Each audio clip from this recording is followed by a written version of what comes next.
Όταν μπαίνουν οι άνθρωποι εδώ, ξαφνικά γίνεται κάποια μεταμόρφωση. Ζητάνε παιχνίδι. Τι κάνεις εκεί, Έλα τώρα, παίζε μαλάκι, έλα τώρα, παίζε σαχ, τίποτα, παίζε σαχ, έλα. Ανακάλεσέ το σου λέω. Θα την τώρα για να μάθεις. Μ' αρέσει, με γεμίσει έτσι και τα λοιπά. Το άθλημα δεν παίζεται, είναι ό,τι πιο γοητευτικό στον κόσμο για μένα. Μετά το τένις. Παίζεις σκάκι εσύ? Όχι, δεν παίζω. Δεν θα μπορούσα να κρατήσω ένα μαγαζί με σκάκι αν έπαιζα σκάκι. Κολλάζει με το σκάκι.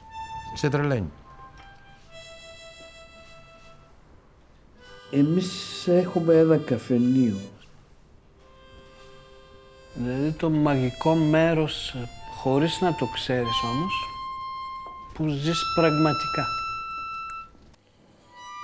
Πραγματικά υπάρχεις.